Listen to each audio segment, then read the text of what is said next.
Hey, in today's episode of the podcast, what I'm going to be doing is kind of going through a tutorial and showing you exactly how I figure out whether or not it is legal to sleep in a vehicle somewhere. Specifically in this one, we're looking at cities and towns. I'm going to do a different video about sleeping in dispersed campsites and figuring out if it's legal to sleep there and also how many days and all that kind of stuff, because it's a completely different way I go about looking for that. Okay, so what I'm going to do is actually show you how I do this for 4 different places. And I literally just randomly picked places, like I used a random city generator to do this. So we're looking to look at Boise, Idaho, Mesa, Arizona, Grand Junction, Colorado. I actually already know the answer to that one, but we're still going to look at it. And Bozeman, Montana. So these are places that are actually close to a lot of great places to go. And so you might be traveling in your car, your RV, your van, your SUV, your truck, and you're pulling a trailer, whatever, and you want to stop in a town on the way to somewhere or back from somewhere. Or obviously you could just be living in a city permanently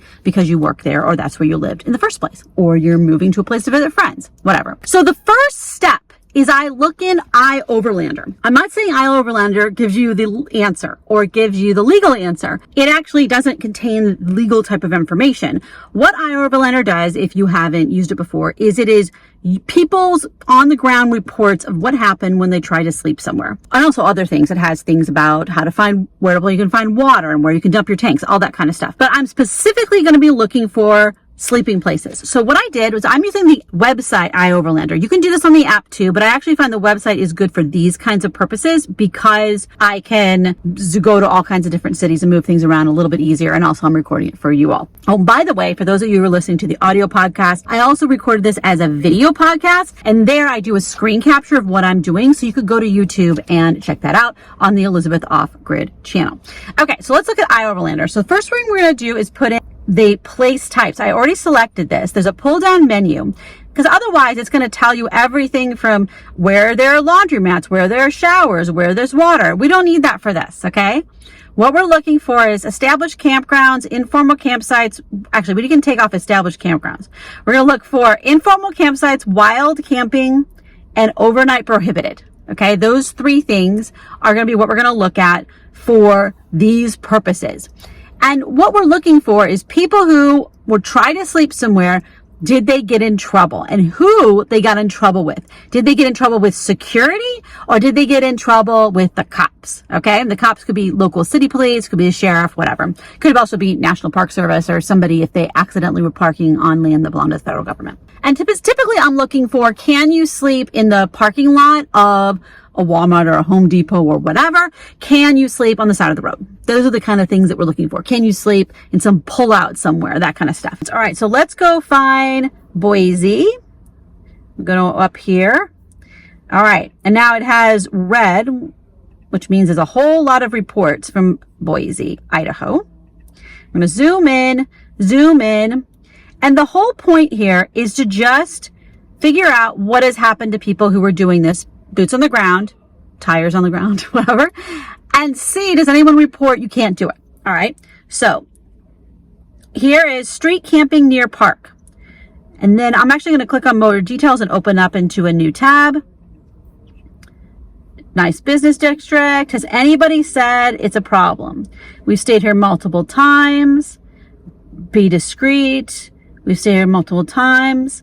Randomly someone in a utility truck sped by and yelled, "It's time to get up," very rudely. But I don't see anyone reporting that they had a problem. Also, one of the things you want to look at is when was the last time someone reported. This is June 2024. I'm recording this in late August 2024. So relatively recent because these laws change on a regular basis. All right. This looks like a place that was just in a neighborhood. Okay. Another place in a neighborhood. Let's see, pay by app parking, $10 all day parking. I'm going to actually click on this and open it up. This is actually very interesting because then I can see how is it to stay in this place. $10 all day parking. The day ends at 6 a.m. And let's see, $6. It's kind of loud. 2-hour parking is free from 8 p.m. to 8 a.m. So someone actually though said not much boondocking in Boise. So I don't quite sure why there is not much boondocking in Boise because these people are saying that it's okay. All right, let's see. Cracker Barrel. And then they're saying it's okay to stay if you ask the front desk, etc. And what I'm looking for is someone saying, we got kicked out by the cops. Okay, let's look at this. Cabela's moderator says, place removed because camping is illegal here. So here's the thing. Is it illegal or is it not allowed? So what I'm talking about is illegal. There's a law against it, which would be a city ordinance. Oh, I've also had people comment in other places that a city ordinance isn't a law. Okay, honey. All right. A city ordinance, I'm a lawyer. A city ordinance is a law. Law doesn't actually really mean anything. It just means some government has made a rule that you legally have to comply with, or you have committed a crime. So, and the crime may be just a speeding ticket kind of level of crime, or maybe a crime. But here we're really talking about the kind of things you get a ticket for, just like a speeding ticket. So it could be the federal government has made a law where Congress passed something. It could be the federal government has made a regulation where some government agency has made a rule. It could be a court has ruled something that made it a law. It could be a state. It could be a city. It could be a county. All those things are laws. They can call them ordinances, statutes, court cases, whatever. They're all laws. They can make things be illegal for you. But the legal doesn't necessarily, it's not a felony. It's like the kind of thing you get a ticket for and to pay a certain amount of money. Most of the time, they actually just tell you to leave. You usually don't give a ticket if it's a repeated thing or you refuse to leave. That's different than a security guard coming and telling you you're not allowed. If someone owns a parking lot, they can tell you you can't park there, right? They own it. They're the property owner. So that's what I'm talking about is some places it will be illegal. And then some places it's just the local property owner doesn't make it be allowed. So we have in 2022, it said it was fine. In 2021, it said it's not allowed. And 2020 said it's allowed. So obviously it depends on who's the manager. And so this is something that this isn't actually illegal, even though it says in the description, place removed because camping is illegal here, signs posted and enforced. That doesn't mean that it's illegal necessarily. That may mean it's not allowed by the property owner. Not saying that you should park there, but there's a difference. All right, truck stop. And there's some places that says you're not allowed to park there. And so there are a lot of times parks will have rules that you can't. Okay, so here's a thing where it says at this road, city ordinance prohibits camping within city limits. Must go 6 miles north. You can't camp here because it's private property. So that's another thing too. If it's private property. So what I'm looking at here, hold on. So what I'm looking at here is it seems that there may be a city ordinance in Boise, but it doesn't get enforced a lot of times. And in certain places, certain private landowners are enforcing it, but of course they can do that because they own the property. Okay, so now let's look at Mesa, Arizona. So we're going to go look at the ordinances, don't get me wrong, but now we're going to look at Mesa, Arizona. So here is the Phoenix metropolitan area, right? I'm going to zoom out so you can see. And Mesa and Phoenix are kind of all just squished together. So we're going to zoom in on Mesa and see if we can get some information about Mesa. Okay, public parking place. Good spot. Stayed 2 nights, no issues. This one was good. Please don't park there with an RV. We did have a slide-in camper. Okay, so I didn't see anything about someone saying it's illegal there. I actually have a theory that it is, but we're going to find out. Camping World. Has anyone had trouble at Camping World? It was too late. There was no signage. Not ideal. Arizona tends to have a lot of, well, this might actually be in Tempe. Okay, so this doesn't seem to be, it's actually very hard to tell just from looking at a map of what is where the lines are. There's other maps that tell you where the lines are between places, but not this one. Okay, then there's a large lot, but by the Red Lobster. Track assistant. There were several rigs, including a box truck, left at 7 a.m. There's a no overnight trailer parking sign. And then there was no overnight trailer parking sign. Actually, that's unclear. There is a sign that says no overnight trailer parking, but we didn't have any issues. Now, that sign doesn't make it illegal in the sense of there's a law against it, but it may mean that you are trespassing because you're not allowed. However, it doesn't mean that anyone's going to actually do anything. All right, so Mesa, I may not have any rules, but we are going to look that up. Grand Junction, Colorado. So Grand Junction, Colorado, I actually recently have looked up, and that's because I plan to go there very soon. So let's look at Planet Fitness, and let's look at Walmart. Ooh, Walmart's got a big red thing. Okay. Planet Fitness, this is one of the days where they're open 24 hours. There was a lot of loud people. The front desk doesn't care. They're open 24/7. Actually, I think that Planet Fitness might be only open 24/5 now. Walmart, overnight parking is not allowed because the city of Grand Junction has prohibited overnight parking. However, in April of 2024, some people were parking there. So I think that sometimes there's a law against it, but doesn't always get enforced. So there's no overnight parking. Please remove this vehicle from our property. There's an ordinance, as long as you don't park near the store. So probably is an ordinance there. We're going to look that up. This is a good way to kind of get an idea of what's going on. That's why I do it. Bozeman, Montana. I don't remember the things from Montana. MN? City ordinance prohibits camping within parking limits. Walmart. There's signs that say no overnight parking, but packed with RVs and trailers. Some people had their slides out. Yeah. Let's see if there's any other places that we can get some information from. So obviously, sometimes this is not a conclusive thing. And to be honest, I always actually plan when I get somewhere, if I'm going to sleep in a town, that I may have to leave. I need to always have backup places, and that's something I definitely do. Oh, the fairgrounds. $5, water. This isn't really a place to camp. What are you doing there? Website. Okay.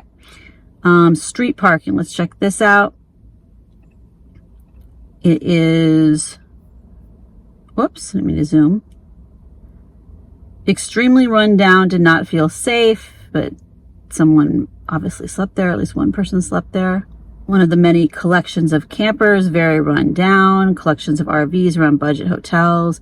Several cops drove by at 11 p.m., but no one told them to leave. That was in July of 2024. Someone said it was an interesting spot. And a lot of it's run down in RVs. So one kind of side note is, I'm living in my car, in my Subaru. I don't park on streets where there's 20 RVs because it's just too obvious. You know what I mean? Like, I like to park in places with maybe there's one RV or something, I don't look for an RV to park by. I'm just saying, like, if there's one or two, that's fine. But if there's it is like an area, no, I don't want to deal with that. Not that there's anything wrong with the people who are in the RVs. It's more that it's just obvious. It's not stealth. It's not stealth. RVs are not stealth. That's part of the reason I'm in a car, but that's a whole nother video. Okay. So now let's look at what the next step is. Okay. So what we want to do is see, is there a ordinance and do they actually enforce it? We already have some information on that, right? From the iOverlander thing. So all these places may actually have ordinances. So Boise, Idaho, parking, ordinances. It can be hard to find this information. No, that's, and then you can see, they had a lawsuit spot. So this is one of the things I also do. One of the reasons I Googled this is because I want to see how many news articles are there about people sleeping in town. So 2021, there's a homeless camping ordinance.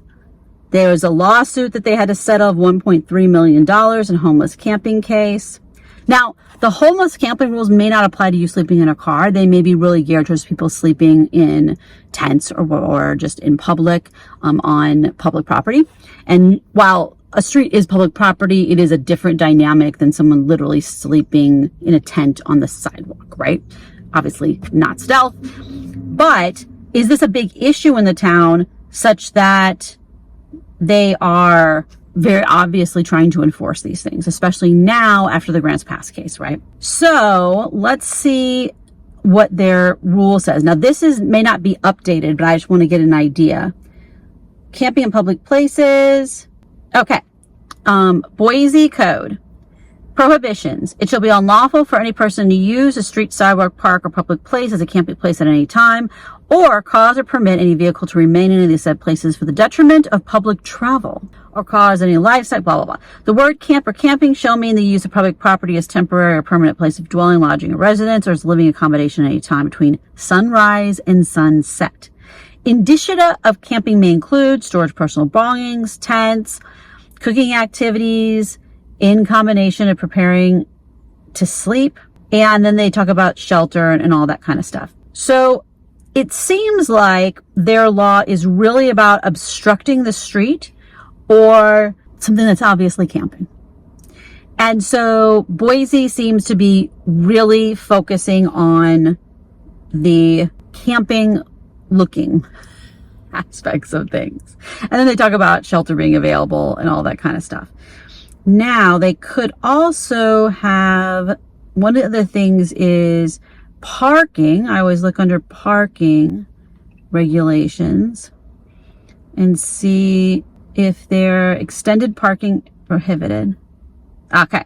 They have a 72-hour rule. And this is actually a common rule in a lot of places, is that you're not allowed to park on the street for more than 72 hours, except allowed by a permit. So, moving a vehicle for a distance less than 600 feet for less than 24 hours is the same. So you can't just move it a tiny bit. It has to be more than 600 feet. Parking trailers and all this stuff can't, and you can't like leave the trailer longer than 72 hours, same kind of thing. So this is really going to be an issue if you park somewhere and you don't move the car. I always move my car. I never just stay somewhere because that would be boring and I need to go to the bathroom and, you know, I'm in transit, you know, but that is definitely something to think about, which is, are you the kind of person who stops somewhere or goes place, place, place? And in this case, I'm going place, place, place. Parking within city parks. I want to just see if there's, yeah. So Boise, Idaho, they have a rule, 72 hours rule, and no camping. All right. And then obviously it has been an issue that they have been, you know, having rules about. Mesa, Arizona, camping ordinance. Okay. So that's under public parking, public park rules. And let's see if it's under here. I'm looking under the rules for public park regulations, and no person shall camp in a park unless it's specially authorized. So that makes sense that you're not camping in the park unless you are authorized. But of course, that's how they tell homeless people that they can't sleep. I don't see if they define definitions. Definition of camping is the use of the park as a living accommodation. It includes burning a fire, cooking, storing personal belongings, laying down for sleep, etc., etc.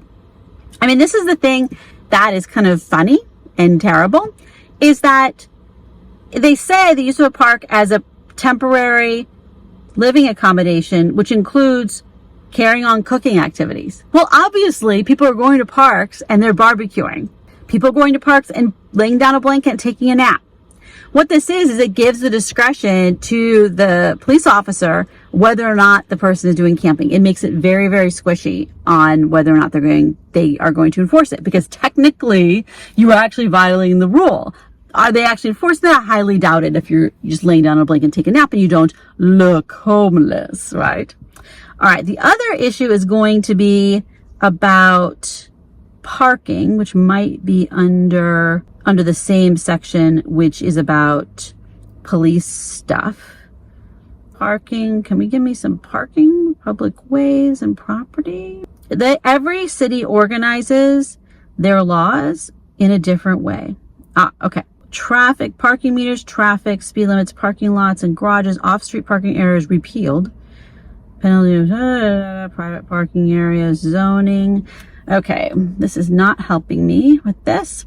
And parking RV ordinance. I'm going to put in RVs to see if they will tell me something about, and let's see. The thing is that this is very difficult to look up. And I, even as a lawyer, this is hard to find because there's not like there are databases for laws, of course, that lawyers can use, but they typically are about federal law or about state law. Getting down into the nitty-gritty of the local ordinances, you have to just look at the code section. Parking violations. This is for getting a ticket. This is not even remotely helpful. So, maybe it's under zoning. Let's see. So if you have trouble finding out what the rule is, you should not feel bad because it is not easy to do. Recreational. Let's see if okay. Recreational vehicle storage in residential areas.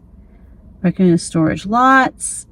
This is for actually having an RV park. That is not, we are not worried about RV parks. We want to know, can we park an RV? Let's see. I actually do not see that. So some of the other places in and around Phoenix do definitely have a specific parking rule that you're not allowed to park RVs, not on the street, but not even in your driveway. I haven't yet seen one about Mesa, Arizona. It doesn't mean that there's not one in here. I'm only going to spend a certain amount of time on this since I'm not going there right now, but I have not found it. And this is really what I do, is I just kind of get into the nitty gritty of that place. Mesa, Arizona, camping ordinance. And now I'm just going to look and see if there's any news articles. So Phoenix City Code, just since Phoenix is right next door, Phoenix has a specific rule on it's unlawful for any, it's actually amended, but I'm just going to read you the one that they have on right now. It's pending on to be effective as of September 1st, 2024. Right now it's August. So it's unlawful to camp in any park or reserve or any building, facility, parking lot, or structure, any property there too that is on the C, which is according to a permit. Camping means sleeping, using sleeping stuff, making a fire, having a tent, all the circumstances, blah, blah, blah, right? So it looks like Mesa has less of a rule on that versus Phoenix. All right, now let's look at Grand Junction, Colorado, camping ordinance. Okay, so let's look at this. Grand Junction Municipal Code. This is not the Grand Junction website. So let's actually look at Grand Junction, Colorado. So let's see if we can find the city website. And let's see, sometimes we can go to the website for the city and we can get information from them about their laws. Is that easy? No. No, it is not easy. It should be easy. I should be able to open up something and then find all the rules. But it is not. Code enforcement, public records, municipal code and charter. Maybe there? Sounds like maybe. Okay. Let's search in. Can we search in here? Let's do camping. Camping. Got it. That's fine. Camping on public property without authorization. You're not allowed to camp on public property without authorization. Now let's look at, and this is sleeping on public sidewalks, is unsafe as it may obstruct traffic, except as otherwise especially authorized in the city. No person may sleep on a public sidewalk, street, parking strip, public right of way, or sleep on a publicly used ingress or egress in violation. Reasonable notice. Let's see. Define camping means to set up or remain in or at an encampment. An encampment means any place that a bedding, blah, blah, blah, blah, is used for bedding purposes, incorporates the use of a tent, lean-to, shack, or any other covered elements of a structure. Ordinary use of a park, and this is actually good. Ordinary use of a park, such as resting or sleeping in a park during normal park hours, picnicking on a blanket, or using parks for other lawful uses does not constitute encampment. That's actually really important to define, and I think they all should have that definition. Overnight use means using overnight. That's fine. Okay, so let's see. Do we have any? This is all parks, and let's do camping again. And what other results do we have? Camping, Regional notice, findings, lodging, company enforcement mitigation, law enforcement with vehicles. I'm going to click on that because I think that might answer the question. So one of the things is, I think the rule is that there's a rule on how long you can park on the street there. Let's see. How long? All night parking. There we go. No person except physicians or other persons on emergency calls shall park a vehicle on any street signed to prohibit all night parking for any time longer than 30 minutes between the hour of 2 a.m. and 5 a.m. Okay, so it sounds like there are signs that prohibit all night parking. And between 2 and 5 a.m., you can't park there for more than 30 minutes. So if there's like a store you're going to or whatever, otherwise you cannot park there when there's a sign. And I did not see an ordinance that actually says someone can't allow you to park on their lot. But that may be actually even under, they could actually enforce that under zoning. So one of the things that's important to know is that some of this is a conflict between the stores and the property owners, which a lot of times are not the same. Walmart doesn't own the property necessarily, usually. And then also the city zoning. So let's say the city, someone wants to have a store, right? They have to get zoned to have a store. That is a different permit than getting zoned to have a campground. Okay. So the city can come to them and say, look, if you let people camp in the parking lot, you are violating your permit to have this store and we can pull it. So it may not be illegal to sleep in the Walmart parking lot there, but it would make Walmart violate their permit, or the owner of the land that Walmart is on, it makes their insurance go up. Like there's all kinds of things that could happen that aren't about it being illegal. It is actually about it not being like illegal in a crime, like what you're doing is a crime. But it's about the property owner being like, dude, I'm not allowing this because my insurance go up, because I will lose my permit, whatever. And then either they enforce that via having security guards, or they enforce it by calling the cops. Now, a lot of places, if you call the cops to say someone's on your lot sleeping, they might not come. Okay. But in smaller towns, they probably will. You know, they'll eventually come swing by and tell someone to leave. Most places, like here in the San Francisco Bay Area, I mean, unless they're like shooting each other, I don't think they're coming. That's why you have a security guard. And the security guard tells you to go. So it looks like Grand Junction does not let you park in a lot of different places, but I'm actually suspect that it may be more of a zoning thing. And that's why this is really hard. Look, if you're having problems figuring this out, this is hard because there's no one place. And I've had people be like, why don't you make an app for it?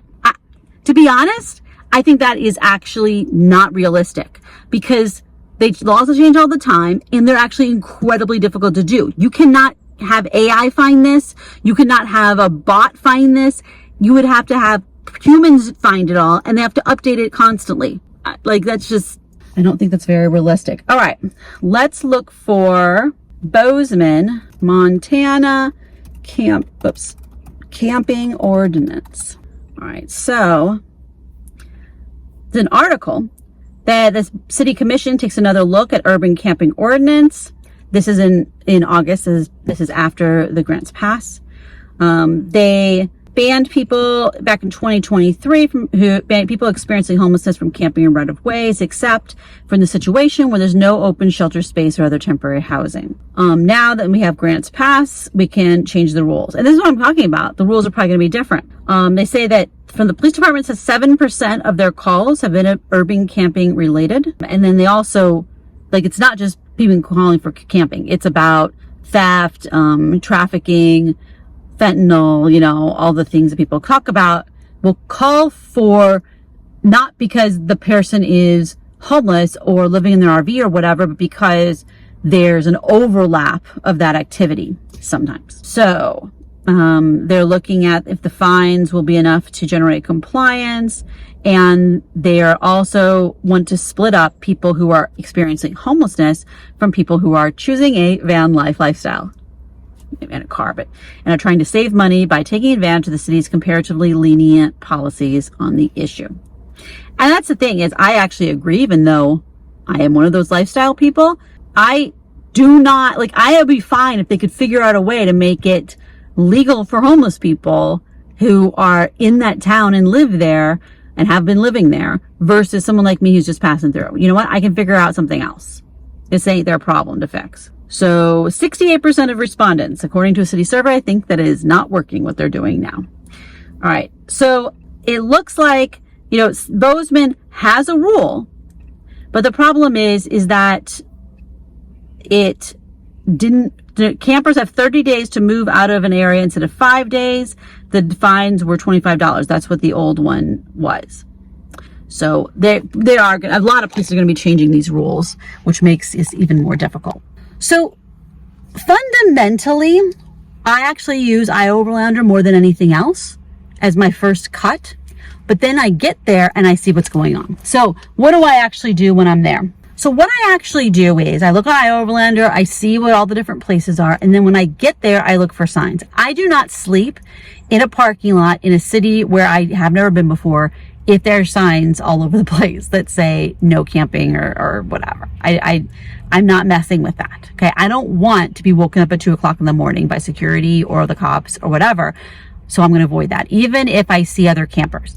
Now, if I get to a spot that either iOverlander said was fine or iOverlander was silent. Like I've slept at Walmarts where there was nothing on iOverlander about it. But I got to the Walmart just hoping it's going to be okay. And I saw that, oh, there's no signs and there's a couple people who are camping over there. You know what? Not a lot. It's not like a crazy thing, but it's a couple and they're parked over the side. Okay, good. I'm going to stay there. And those have always been fine so far.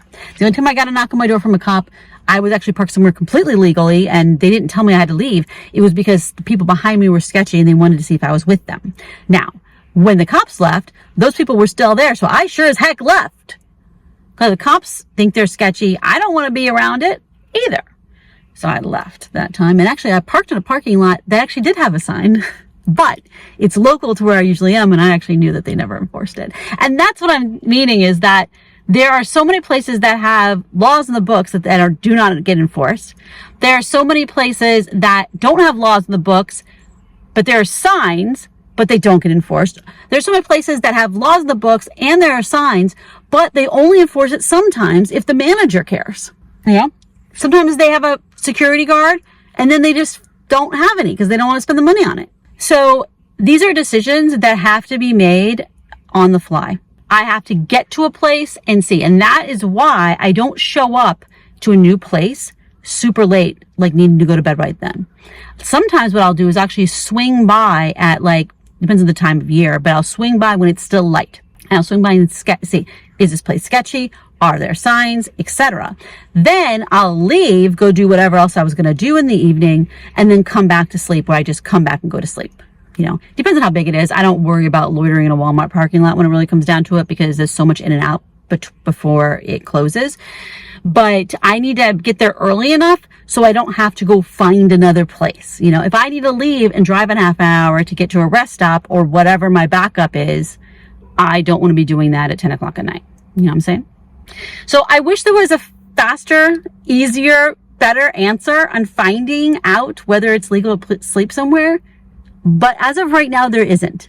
I don't know if I'll ever create that, but as of right now, I'm not because I think it'd be too hard. I really do.